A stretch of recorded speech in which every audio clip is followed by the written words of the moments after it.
तर आम्ही आज निघालो होतो कोकणात जायला. तर मम्मीने सकाळ सकाळ मस्त साबुदाणा खिचडी केली होती. भरपेट नाश्ता झाला आमचा.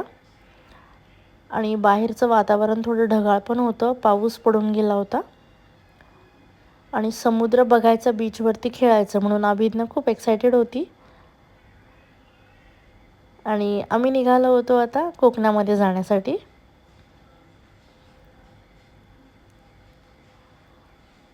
तर वातावरण तुम्ही बघू शकता, हे मुळशीमधलं वातावरण आहे. एकदम छान वाटत होतं, मस्त मोठे मोठे डोंगर, हिरवळ सगळीकडे.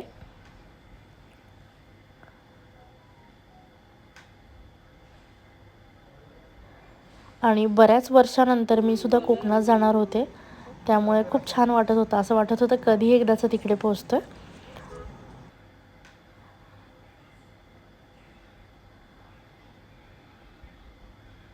आणि मुळशी साईडला आल्यानंतर तुमचा मोह आवरत नाही तिथे उतरून फोटो काढण्याचा. त्यामुळं आम्ही तिथे उतरलो आणि फोटोशूट वगैरे केलं आमचं.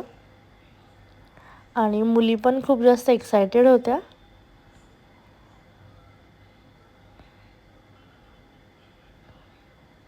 तर मग पुढचा जो व्लॉग आहे तो आपला कोकणामध्ये गेल्यानंतर मी काढेल. थँक्यू.